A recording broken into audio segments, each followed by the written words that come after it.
저에게는 개인적인 간증 중에 하나가 고등학교 1학년 때인가요? 부흥성회 때 강사 목사님께서 어떤 예화를 하나 들어주셨는데 그 예화에 들으면서 제 마음에 내가 이렇게 해야 되겠다. 그래서 하나님 앞에 그날 예배를 드리면서 요즘에도 그런 시계가 있는지 모르겠어요. 이렇게 흔들어야지 가는 시계. 그때만 해도 시계를 차고 있다는 것 자체가 굉장히 자랑스러울 때입니다. 근데 저희 선친께서 저희 큰형님에게 물려주시고 큰형님이 저에게 물려준 아주 오래되고 낡은 오리엔트 흔들어서 밥 주는 시계, 그거를 차고 있었는데 제 마음에 이거를 하나님께 드려야 되겠다. 그래서 부랴부랴 헌금 봉투를 가져다가 예배 중에 시계를 헌금 봉투 안에 넣고 헌금을 했잖아요. 그리고 나서 얼마나 마음이 뿌듯한지 말이에요. 내가 하나님 앞에 뭔가 하나 했다 말이죠. 그것도 아주 귀하디 귀한 남들은 가지고 있지 않은 그 시계를. 그리고 나서 돌아온 주일날이 됐는데 목사님이 저를 부르시는 거예요. 그러시면서 제가 재무실로, 그때는 유사부라고 그랬죠. 유사부실로 오라고 그래서 갔더니 유사부원들이 다 있고 목사님이 거기 계신데 목사님과 이 재무부원들이, 유사부원들이 고민에 빠진 거예요. 무슨 고민에 빠졌는가 하면 이 시계를 팔아서 헌금을 해야 될까, 아니면 이걸 어떻게 해야 될까. 그래서 그 고민 중에 결론이 다시 돌려주자. 믿음은 하나님이 받으셨으니까 다시 돌려주자 그러시면서 하나님께서 백 선생의 믿음을 받으셨으니까 이 시계는 소중하게 간직하고 계속해서 차고 다니라고 그러면서 돌려주셨어요. 그게 그렇게 오래도록 기억이 남고, 지금은 이제 은퇴를 하신 김성철 목사님이라고 하는 분이 그분이 목회를 하실 때마다 이 이야기를 꼭 하시면서 그렇게 하신다고 그래요. 하나님 감사하는 신앙을 꼭 말씀하실 때는 이 이야기를 간증을 하신다는 거예요. 저에게는 뭐 개인적으로 참 고맙죠. 바람은 하나님께서 그거 기억해 주셨으면 좋겠다. 기억해 주셨으면 좋겠다.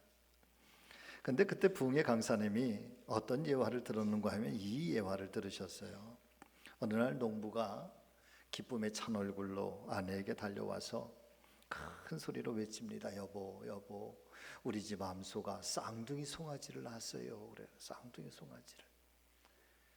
한 마리는 붉은 송아지고 한 마리는 흰 송아지인데, 감사한 나머지 농부가 이렇게 말합니다. 여보, 이 두 마리 중에 한 마리를 때가 되면 팔아서 우리가 주님께 헌금을 합시다.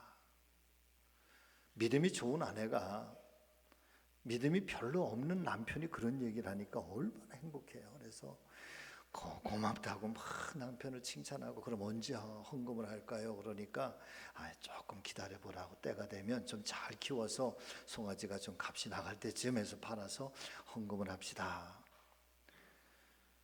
어떤 송아지를 드릴 건데요? 좀 기다려봐요. 그것도 몇 개월이 지나서 송아지가 아주 토실토실 잘 자랐습니다. 그런데 어느 날 남편이 갑자기 사색이 돼서 방에 들어와서 아내에게 이렇게 얘기를 하는 거예요. 여보, 어떻게 합니까? 주님의 송아지가 죽었어요. 그래. 누구 송아지가 죽었다고요? 주님 송아지가 죽었다는 거예요. 아니, 당신은 어떤 송아지 들렸는지 아직 결정하지 않았잖아요. 그러니까 남편 하는 말이, 나는 이놈들이 태어날 때부터 흰 송아지를 내가 주님께 드리려고 마음에 작정하고 있었는데 흰 송아지가 죽었어요. 그러는 거예요. 아주 오래전에 들은 얘기예요. 그러면서 그때 그 하셨던 말씀이, 왜 우리는 어떤 환경, 어떤 일들이 이렇게 만나게 되면 항상 주님의 송아지가 죽는지 모르겠다는 거예요. 아니, 주님 송아지만 죽는 것 같아요.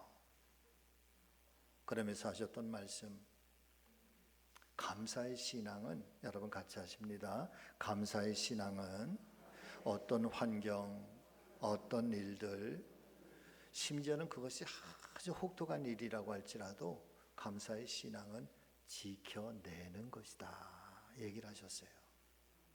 감사의 신앙은 지키는 거랍니다. 할렐루야. 여러분 서로 인사하시죠. 감사의 신앙은 지키는 거랍니다. 네. 어느 날 장미꽃이 하나님께 원망을 합니다. 하나님, 왜 저에게 이렇게 가시를 주셔서 제가 이렇게 힘들게 하십니까?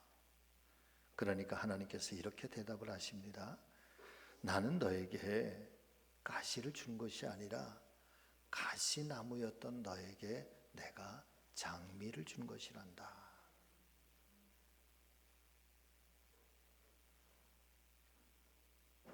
똑같은 인생을 살아가면서 어떤 사람은 가시 때문에 라고 하는 사람이 있고, 반면에 어떤 사람은 가시 같은 내 인생에 하나님 그래도 장미로 만들어 주셔서, 장미꽃을 주셔서 감사하다라고 말하는 사람이 있다는 거죠. 똑같은 환경 속에서 어떤 사람은 가시만 보이는 사람이 있고, 어떤 사람은 장미가 보이는 사람이 있다는 거예요. 그리고 하나님 말씀인 성경은 천국은 여기 있다 저기 있다 하지 마라. 천국은 내 안에 있느니라고 그러시잖아요. LA의 새생명 비전교회의 강준민 목사님, 굉장히 영성을 추구하시는 그런 분인데, 이분의 그 세미나, 그분의 그 칼럼 중에 믿음이 뭡니까? 라고 하는 질문을 던지게 되는데, 믿음이 뭡니까? 라고 하는 이 질문에 믿음이란 사이트, 시각, 관점, 생각, 바라봄, 이것이 변화되는 겁니다. 시각이 변하는 겁니다. 어떤 현실, 어떤 상황을 바라보고 이 현실과 이 상황을 어떤 눈으로 바라보고 어떤 관점으로 바라보게 되는가. 그래서 어떤 사람은 가시라고 하는 관점에서 바라보게 되는데, 그런데 믿음의 사람은 장미의 관점에서 바라본다는 거예요. 이 하나님 말씀이 우리 안에 들어오고 예수께서 우리 안에 들어오면, 여러분 우리 안에서 자연스럽게 일어나는 어떤 영성의 변화는, 내가 어떤 현상을 바라보고 어떤 상황들, 어떤 현실들, 어떤 사건들을 바라볼 때 가시로 바라보는 게 아니라 장미가 보여진다는 거죠.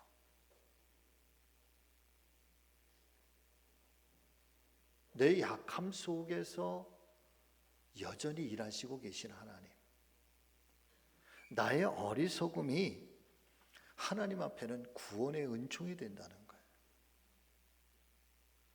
사랑 믿음의 성도 여러분, 특별히 우리 성지 가족 여러분, 천국은 감사하는 자의 심령 속에 있다는 사실을 기억하시면서 저와 여러분들은 매 순간 감사의 신앙을 잘 지키시기를 바라고, 또 현재의 삶에서도 늘 감사하며 사시기를 예수님의 이름으로 축복합니다. 더불어서 지금의 삶이라고 하는 것은 거저 이루어진 것이 아니라 베풀어 주신 은혜라, 하나님께서 이유도 조건도 없이 우리에게 베풀어 주신 그런 믿음으로 고백하실 수 있기를 예수님의 이름으로 축복합니다.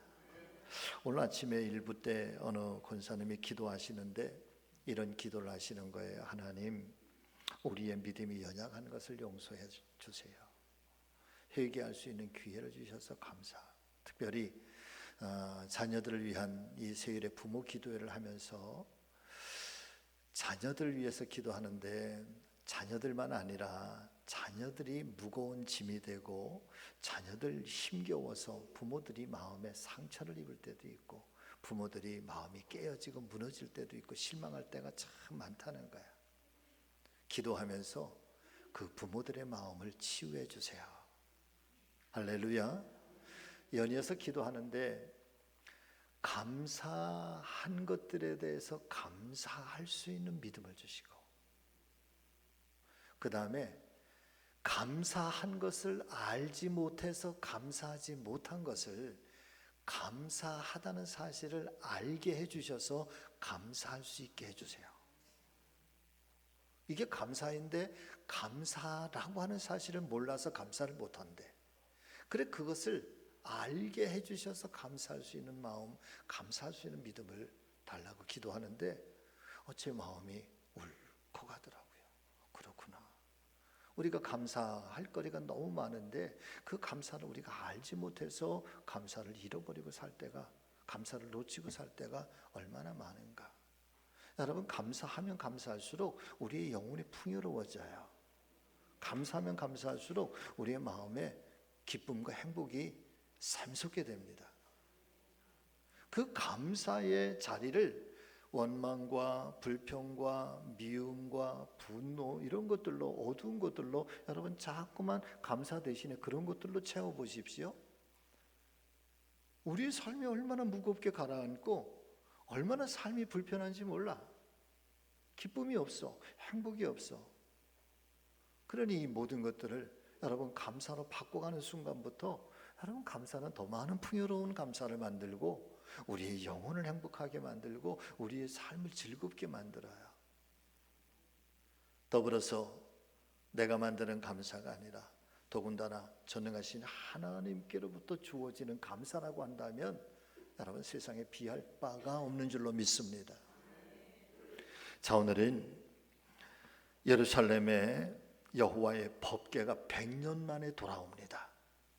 다윗이 왕이 돼서 가장 먼저 행한 일이 빼앗겼던, 잃어버렸던, 예루살렘을 떠나 있었던 여호와의 언약궤, 여호와의 법궤를 예루살렘 다윗성으로 모시고 오면서 그러면서 행복하고 감사해서 드려지는 다윗의 감사의 기도 가운데 다윗의 신앙을 통해서 오늘 다시 한번 우리의 감사의 신앙을 점검해보고 함께 은혜를 나누는 귀한 아침 되기를 예수님의 이름으로 축복합니다.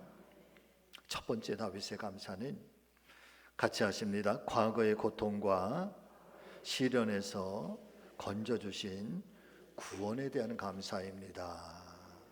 아멘. 자, 역대상 16장 34절과 35절의 말씀을 여러분 함께 보세요. 같이 읽습니다. 여호와께 감사하라. 그는 선하시며 그의 인자하심이 영원함이로다. 너희는 이르기를 우리 구원의 하나님이여 우리를 구원하여 만국 가운데에서 건져주시고 모으사 우리로 영광을 드높이게 하소서 할지어다. 우리를 구원하여 만국 가운데에서 건져주시고 모으신 우리의 하나님께 영광을 돌리자. 사실 이 고백 속에는 감추어진 다윗의 마음이 숨겨져 있어요. 사사시대의 마지막 끝자락인 엘리 제사장 때의 홈리와 비누아스 두 아들이 블레셋과의 전쟁에 나가서 언약궤를 그만 빼앗겨 버립니다. 그리고 7개월 만에 기럇 여아림으로 잘 아시는 것처럼 베세메스의 암소에 의해서 여호와의 법궤가 돌아오게 되는데, 사실은 이스라엘 백성들이 뺏어온 것도 아니고 가져온 것도 아니에요. 블레셋 군대, 블레셋에 이 여호와의 법궤가 있으니까 온갖 재앙들이 일어나고 하나님의 심판이 일어나니까 이 블레셋이 두려워서 이 법궤를 이스라엘로 돌려드리는 거예요.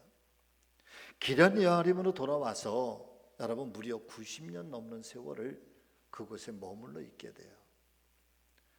그러다가 다윗이 왕이 되면서 어느 날 궁전을 이렇게 거니는데 하나님의 집이라고 이렇게 모셔놓은 천막, 그게 너무 초라한 거예요. 더군다나 그곳에는 여호와의 법궤도 없는 거예요.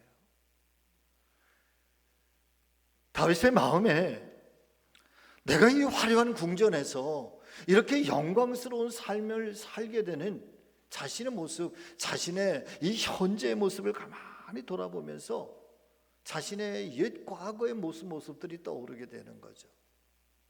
그러면서 나는 이렇게 편안하고 즐겁고 감사한 삶을 지금 영위하면서 살아가고 있는데 하나님의 저 천한천막이 뭔가, 더군다나 여호와의 법궤가 지금도 저 멀리 떨어진 기란 여아림에 있으니 이제 이 여호와의 법궤를 모셔오자. 그러면서 다윗이 이 여호와의 법궤를 모셔오고 1차 여러분 기돈의 타작마당에서 소가 막 놀라서 달려가게 되니까 우사가 그 법궤에 손을 대었다가 그만 우사가 그 자리에서 현장에서 즉사를 해서 죽습니다. 또 두려워지지요. 오벳에돔의 집에 머물러 있게 돼. 그런데 하나님께서 이 오벳에돔의 법궤가 머물러 있는 동안에 이 오벳에돔의 집을 얼마만큼 축복해 주시는지 그 축복의 형통한 모습을 보고 다윗이 또 용기를 얻어서 이제는 이 여호와의 법궤를 수레에 끌고 오는 게 아니라 사람들에게 메어서, 어깨에 메어서 그리고 법궤를 예루살렘으로 모시고 들어와요. 하나님 말씀에 법궤는 수레에 옮기라고 하지 않아요. 사람이 직접 어깨에 메고 그렇게 정성스럽게 모시라고 한 거죠. 그렇게 예루살렘의 여호와의 법궤가 돌아오는 모습을 보면서 다윗이 너무너무 기쁜 거예요. 그러면서 춤을 추기 시작합니다. 온 백성들 앞에서 춤을 춥니다. 왕이 그 부끄러움도 미갈의 그 조롱 섞인 소리를 다 감수하면서까지 바지춤이 흘러내려가는 것조차도 모를 만큼 그렇게 기뻐하면서 하나님 앞에 큰 영광을 올려드려요. 그러면서 하나님 앞에 드리고 있는 기도가 오늘 본문의 이야기예요. 그리고 이 이야기 속에는 이 다윗의 감사의 신앙, 이 기쁨의 춤과 노래 속에는 다윗이 과거에 고통스러웠던 그 순간순간들을 회상하는 장면이 등장을 하고 있는 거예요. 자, 여러분, 다윗의 인생을 살펴보면 참 기가 막힌 인생을 살게 됩니다. 어렸을 때는 형제들과 부모 사이에서도 그렇게 초라한 인생으로 이렇게 목동으로 살아온 인생이 되죠. 목동의 인생은 이스라엘의 3대의 천한 직업 중에 하나예요. 집에서 사는 것도 아니에요. 광야에서 들에서 그저 짐승들과 한 달이고 두 달이고 그냥 그렇게 살아요. 짐승처럼 사는 거예요. 그러다가 극적으로 사무엘 선지자로부터 기름 부음을 받게 되고 이제 다음 세대 차세대의 왕으로 예정된 이 엄청난 축복을 받게 됩니다. 영광의 사람이 됩니다. 골리앗과의 전쟁에서 엄청난 승리를 거두게 되면서 다윗의 인생은 정말 탄탄대로의 인생이 보장되어야만 마땅할 것입니다. 그런데 여러분, 그렇게 영광스럽게 보장받은 인생, 그때부터 다윗에게는 더 혹독한 시련과 고통이 밀려오기 시작해. 사울에게서 시기와 질투를 받아서 쫓김을 당하고 목숨마저 부지하기 어려울 만큼 고통과 시련의 세월을 보내게 되고 마치 광인처럼 미친 사람처럼 이방 땅에서 나그네의 삶을 살기도 해요. 그러다가 극적으로 다윗이 왕이 되죠. 그러면서 오늘 이 기도문, 이 감사의 기도문 속에서는 다윗이 그렇게 여호와의 법궤가 들어오는 그 장면을 막 목격을 하면서 여러분, 다윗에는 지나온 자신의 그 힘들고 고통스러웠던 세월들이 여러분 그렇게 회상이 되는 거예요. 떠오르게 되는 거예요. 그러면서 그가 고백하는 고백이 구원의 은총이라는 거죠.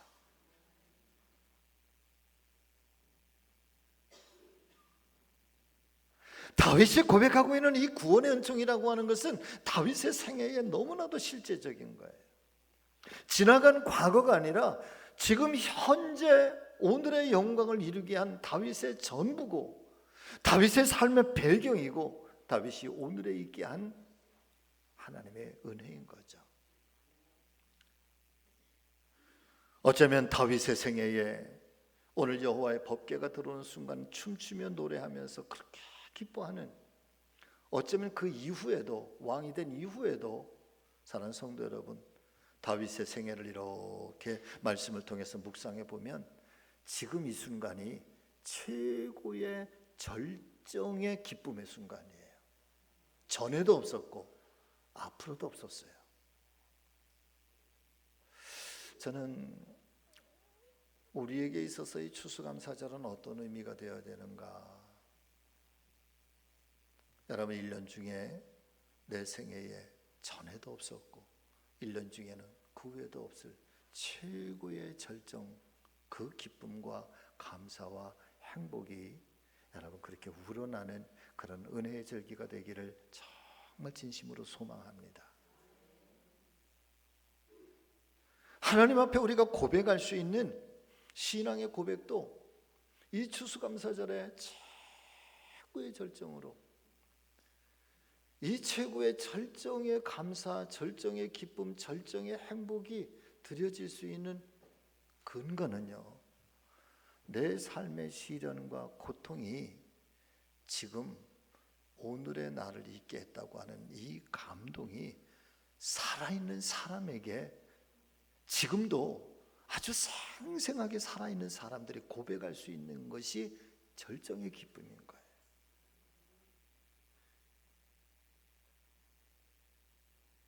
과연 늘 질문을 드리는 거지만 오늘의 내가 여러분 전적인 내 성공일까?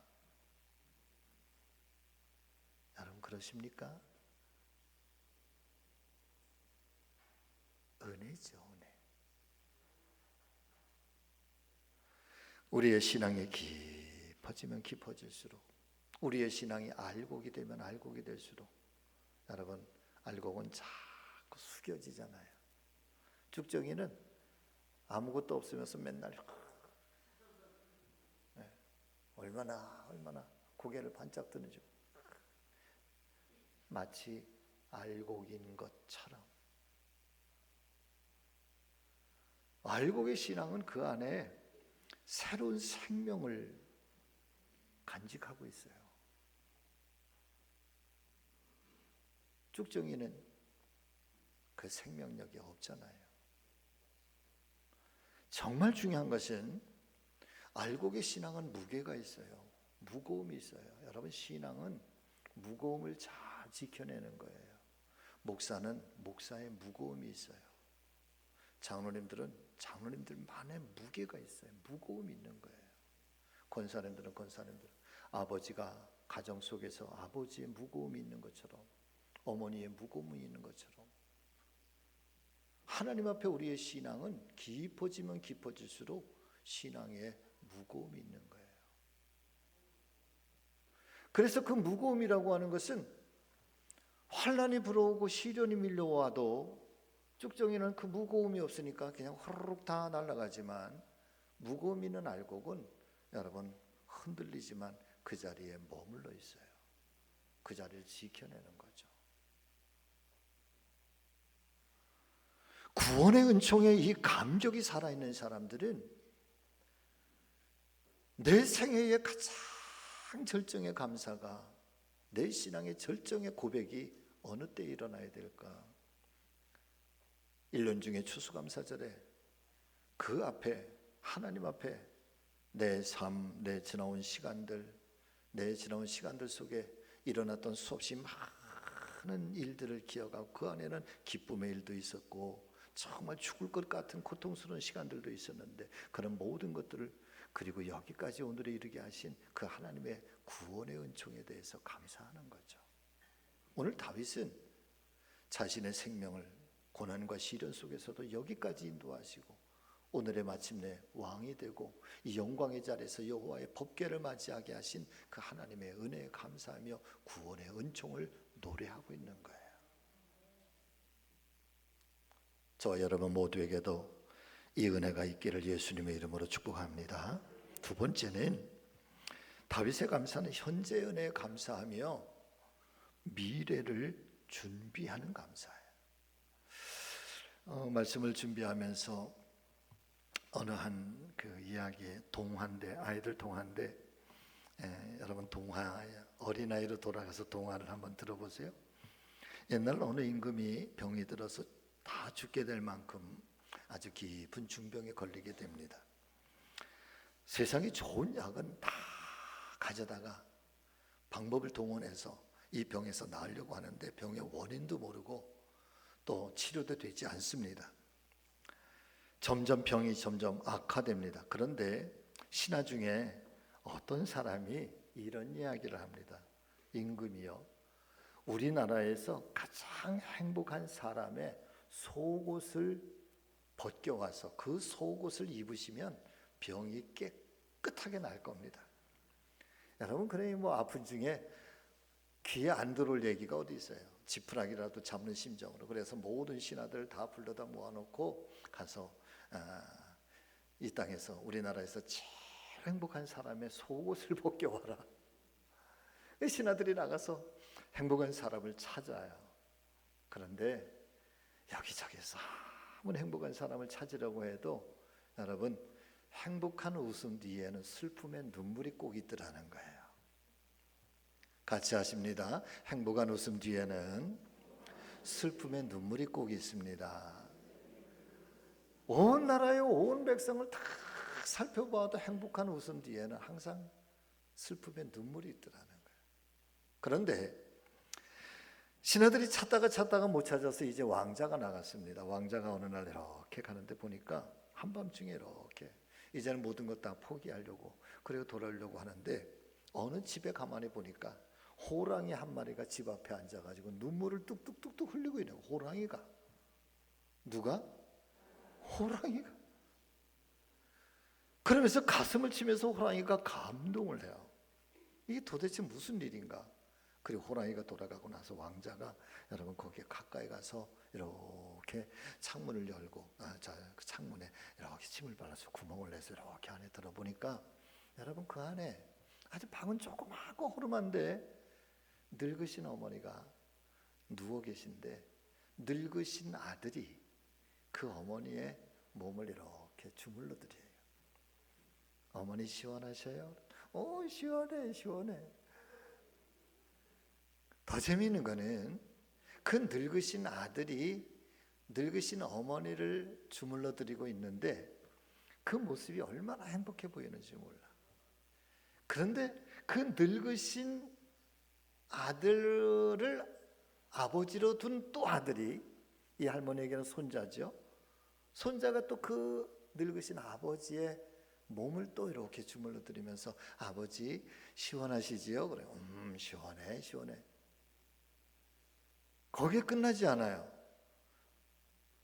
그 늙으신 아버지를 안마해드리고 주물러드리는 그 아버지를 5살, 6살 어린 아이들 서너 명이 달라붙어서 그 아버지를 막 주물러드리면서 아빠 시원하시지요? 그러니까 시원해.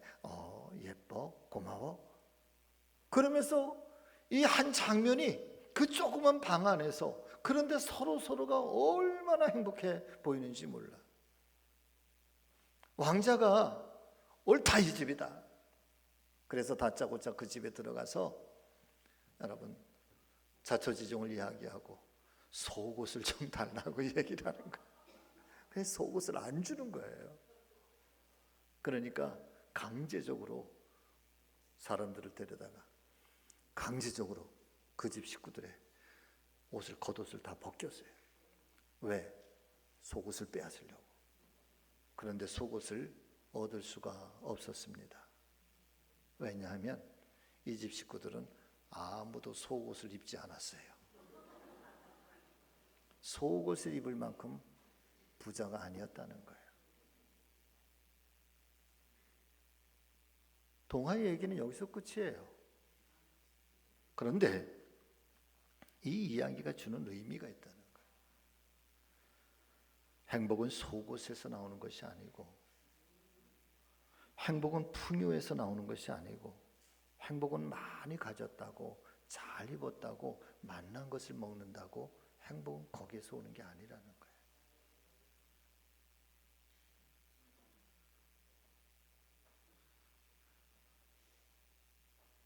행복은 관계에서 온다. 어떤 관계를 형성하느냐가 행복하다. 사람과의 관계에 행복하지만 여러분 정말 완전한 행복은요 하나님과의 관계에서부터 오는 거예요. 하나님과의 관계를 여러분 잘 가꾸시기를 주의 이름으로 축복합니다. 다윗은 하나님과의 관계에 대해서 바세바를 범하고 나서 그게 죄인지 몰랐어. 그냥 자기의 욕심, 자기가 하고 싶은 대로 취하고 싶으니까. 근데 하나님은 그것을 너무너무 불편해 하시는 거예요. 나단 선지자를 보내서 양들에 대한 그런 예화를 들면서, 그러니까 다윗이 그 이야기를 듣고 여러분 하나님 앞에 3일 밤낮을 눈물을 흘리면서 통회하고 회개합니다. 그 유명한 찬양이 있잖아요. 주님 내게서 성령을 거두지 말아 주시옵소서. 주님 나를 떠나지 말아 주시옵소서. 그러면서 회개하고, 그러면서 하나님 앞에 눈물로 돌아서고, 그러면서 다윗은 내가 이후로 절대 하나님을 떠나지 아니하리. 아니 하나님께서 나를 떠나시지 아니하도록 내가 하나님께 기쁨이 되리라고 하는.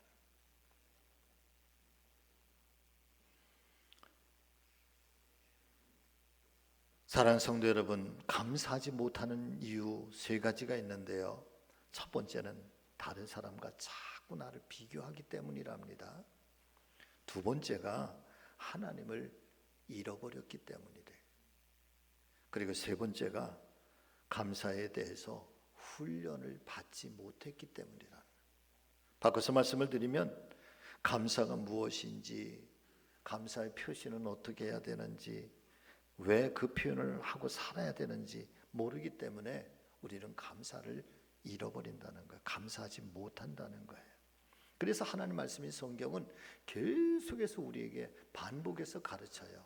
감사하라, 감사하라, 고마워해라, 여호와를 기억하라, 여호와의 은혜를 잊지 말아라. 그것도 범사에 감사해라. 할렐루야. 사랑하는 성도 여러분, 저는 간절히 소망합니다. 사랑하는 우리 교회가 감사합니다라고 하는 말이 정말 우리 교회 안에서 그 살아있게 되시기를 예수님의 이름으로 축복합니다.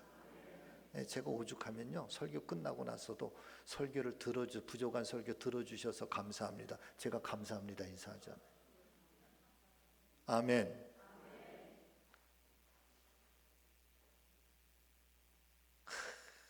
꼴보기 싫어. 이것보다 아이고 감사합니다 이게 훨씬 좋잖아요.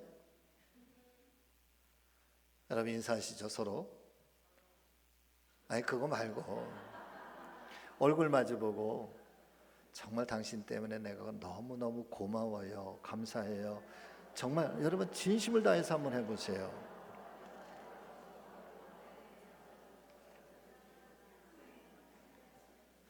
아멘. 여러분들의 가정 속에서도요 여러분 감사를 가르치세요. 자녀들에게 감사를 가르치세요. 작년부터 제가 애들한테 가르치는 게 있어요. 제가 가르치는 게 아니라 우리 아내가 가르쳐요. 뭘 가르치는 거 하면 아버지 생일, 아버지 결혼, 엄마 아버지 결혼 기념일, 빈손으로 오지 말아라. 빈손으로 오지 말아라. 너희들은 왜 내 생일에 뭘 사달라, 뭐 케이크 어쩌고 저쩌고 그러면서 왜 엄마 아빠 생일은 그냥 묻어서 지나가려고 하느냐. 그래서 생일이 다가오고 결혼 기념일이 다가오고 문자를 보내. 며칠이 생일이다, 며칠이 결혼 기념일이다. 그러면서 예수를 가르치는 거고, 여러분 복음을 가르치는 거고, 감사를 가르치는 거고, 여러분 자녀들에게 가족 간에 감사를 여러분 가르치기를 주의 이름으로 축복합니다. 그래서 여러분들의 가정 속에서도 여러분들 감사가 살아있게 되시기를 예수님의 이름으로 축복합니다. 먼 훗날 제가 하나님 앞에 갔을 때 너 뭐하다 왔니? 라고 물으면 하나님 저요 세상에서 감사하다가 왔어요. 저는 그렇게 대답하고 싶어요. 종교개혁자 존 칼빈은 어려운 일을 당할 때마다 여러분 늘 이렇게 고백을 했다고 합니다. 바울의 신앙 고백이죠. 같이 하십니다. 오늘의 고난은 장차 나에게 주어질 영광과 좋게 비교할 수 없도다. 아멘. 이게 감사예요. 아무리 힘들어도 장차 나에게 주실 하나님의 영광과 이 현재의 고난과 어려움은 바꿀 수 없다. 그러니까 감사하다. 세브란스 심장병동에 이름 없는 무명의 시가 걸려 있는데, 여러분 이 시를 오늘 말씀의 마지막으로 들려드리면서 여러분 함께 오늘 말씀을 마치려고 하는데, 같이 읽겠습니다. 시작.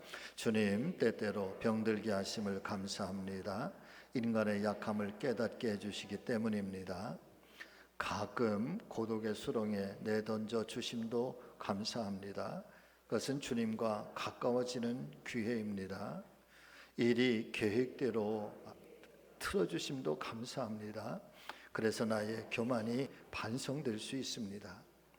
아들, 딸이 걱정거리가 되게 하시고 부모와 동기가 짐으로 느껴질 때도 있게 하심을 감사합니다. 그래서 인간된 보람을 깨닫기 때문입니다. 먹고 사는데 힘겹게 하심을 감사합니다. 눈물로써 빵을 먹는 심정을 이해할 수 있기 때문입니다. 불의와 허위가 득세하는 시대에 태어난 것도 감사합니다. 하나님의 의가 분명히 드러나기 때문입니다. 땀과 고생의 잔을 맛보게 하심을 감사합니다. 그래서 주님의 사랑을 깨닫기 때문입니다. 주님, 감사할 수 있는 마음을 주셔서 감사합니다. 우리는 가능성이 있습니다. 아멘. 네. 여러분, 행복해서 감사한 게 아니라 감사하니까 자꾸 행복해지는 거고요. 웃을 일이 있어서 행복해지는 게 아니라 자꾸만 웃으니까 행복해지는데, 현재도 감사하지만 여러분 하나님의 더 큰 은혜와 축복이 차고도 넘치는 여러분들의 미래가 되셔서 늘 감사가 살아있는 우리 성지 믿음의 식구들 다 되시기를 예수님의 이름으로 축복합니다. 기도하겠습니다. 살아계신 주님, 추수감사절을 이제 우리가 2주일 앞에 두고 금년도 추수감사절은 어떻게 주님 앞에 드려야 될까, 보내야 될까, 맞이해야 될까. 힘들어도 어려운 일이 있었어도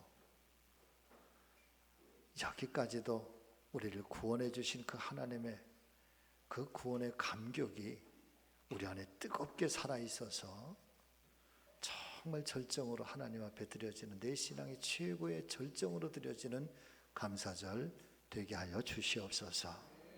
그리고 하늘문을 활짝 여시고 주님 은혜와 사랑과 권능의 손길로 하나님 각 사람의 심령과 가정과 일터와 생업 모든 전 분야에 임재하여 주셔서 감사가 차고도 넘칠 만큼 하나님 이 땅의 범사의 일들을 채워 주시옵소서. 복을 나리워 주시옵소서. 예수님의 이름으로 기도하옵나이다. 아멘.